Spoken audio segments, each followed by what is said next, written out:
We're going to continue on with our unit on DNA, and we're going to talk a little more about its structure. And if you take a look here, this is a nice little diagram that shows you what a DNA molecule looks like in terms of the subunits that make it up, which are called nucleotides. So if you take a look here, this would be one single nucleotide. We have our phosphate, we have our sugar, which is deoxyribose, and then we have our nitrogen base, which can be one of four options: adenine, guanine, thymine, or cytosine. And then they're going to pair up with another strand. So as you can see, DNA is a double-stranded molecule. It is a double helix where you have one side attached to the other side with these very weak bonds called hydrogen bonds. And we talked about that in the last lecture, and it is important that they're weak bonds so that way you can open this up. Because one of the things we're going to talk about in this unit is how does DNA replicate? Because one very important part about DNA is that it has to be able to replicate itself. Because every time a new cell forms, it needs a copy of that DNA so it can function and do what it's supposed to do. So we have our sugar phosphate backbone, where the sugar is going to be deoxyribose and the phosphate holds them together. So if you take a look here, what are the jobs of these different components? Well, the phosphate's job is it holds the sugars together, right? And then the sugar's job is it holds the base, and then the base is what makes it what it is. The base is what determines the type of protein that gets made. So the order of these bases is going to be what determines what this organism looks like, what it acts like, and what it is. So this is just a little diagram to show you the relationship between the sugar, which is holding on to the base, and the phosphate, which is holding the sugars together. They refer to this as the sugar-phosphate backbone because it's made up of alternating phosphate and sugars, and that's what makes up the backbone, and then the actual bases are what attach to each other. It's also considered sometimes like the rungs of the ladder. So if you were to look at this as a ladder, the sides of the ladder would be the sugar and the phosphates, and then the rungs of the ladder are going to be these adenine, thymine, guanine, and cytosine. We have to talk a little bit more about these though, and there's a term that you need to be familiar with called purines and pyrimidines. So we actually divide up these molecules into two different types. There's two of them are going to be purines and the other two are going to be pyrimidines. So let's take a look here and see the difference between them. So if you take a look, the purines are going to be adenine and guanine, and the pyrimidines are going to be cytosine and thymine. I have a very easy way to remember which is which. Pyrimidines have a Y in it. So does thymine, so does cytosine. And it's just a coincidence, but it's a very good coincidence because it helps us remember.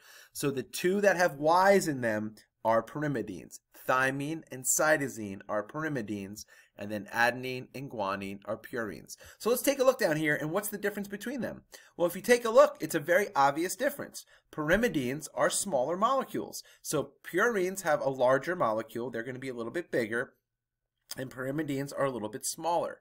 And one thing that you do need to know is that the purines pair with pyrimidines. So if you take a look here, purines can only pair with pyrimidines due to their shape and their size. So let me just give you a little example, I think, that will help you to understand that a little bit better. So if I take a look here, I have the idea that DNA is essentially like a ladder, right?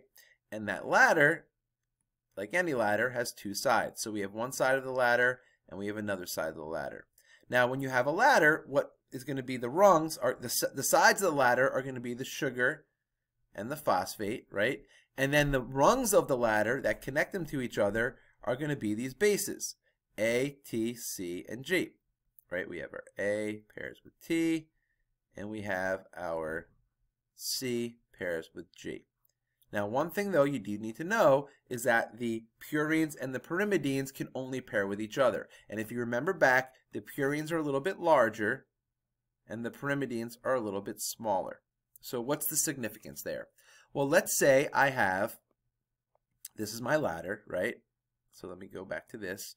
And I have a scenario where I have one long piece, and then I have one short piece. Well, if you take a look, those fit perfectly in that ladder. But let's say they were both short.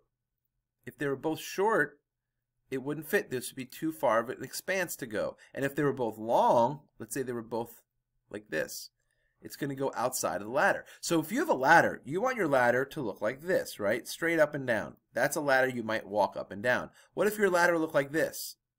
Are you going to trust that ladder? Probably not, right? Or what if your ladder looked like this?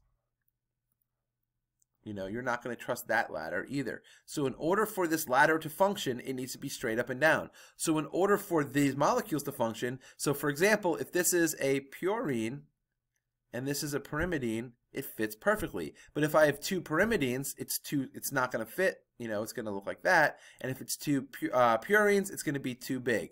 So the size of the molecule is what determines how they fit together. So purines can only pair with pyrimidines because of their shape and size. You also might be saying, well, why can't T pair with G, right? And why can't A pair with C? Well, if you take a look here, you can see that T and A form 2 bonds and C and G form 3 bonds. So really, pyrimidines, A has to pair with T and C has to pair with G. And it's because of their shape and because of their size. So just make sure you're familiar with the difference between a purine and a pyrimidine. Adenine and guanine are going to be your purines, and then thymine and cytosine are going to be your pyrimidines. And that lets you know that only purines can pair with pyrimidines. You can't have two purines pair with each other. You can't have two pyrimidines pair with each other. And we're going to finish up this lecture with just a little terminology, and this is not new. You've seen this before. So chromosomes are basically DNA comes in two forms. We talked about this before. They can be chromosomes or they can be chromatin. Chromosomes are what they become when they're ready to divide. So before a cell divides, the chromosomes are going to form. So the chromatin is going to condense into chromosomes so it can split. And you end up passing on your chromosomes to the next generation. Now, one thing I want to point out to you is the number of chromosomes does not determine the complexity of an organism. So think of it this way. Look at down here. Humans have 46 chromosomes. Chimps have 48. Gorillas have 48. Shrimp have 254. Chickens have 78. And wolves have 78. So having the same number of chromosomes does not mean you're the same organism. Because think of it, imagine it this way. Let's say I have a book with 78 chapters in it. If I have two books with 78 chapters, that doesn't mean they're the same book. They could have 78 different chapters. So think of chromosomes as chapters in a book.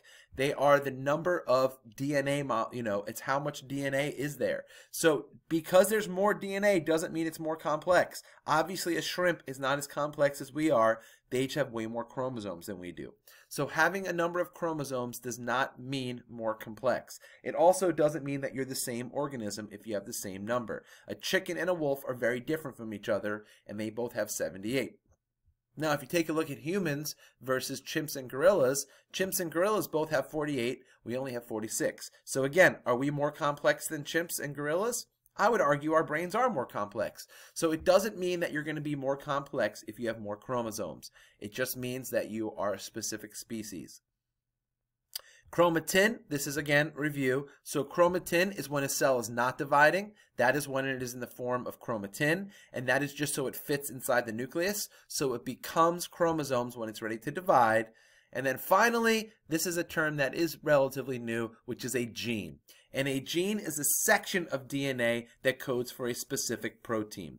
We have around 20,000 genes in the human genome. So if you looked at a DNA strand, there's about 20,000 specific codes for specific proteins. So think of a gene as the part of the chromosome that codes for a specific protein. So a gene is like a recipe. So imagine you had a cookbook, and each page of that cookbook was a different recipe. That is like a gene for a specific protein. We have genes that code for eye color. We have genes that code for hair color. We have genes that code for specific proteins to get made. And that is all this terminology that we've been talking about. So I like to think of it this way. Think of a chromosome as like a chapter in a book, and then think of a gene as like a word in a chapter. It's a specific meaning for that word, and then each letter is like a base. So it's one of those A, T, C's, and G's. Okay, thank you very much.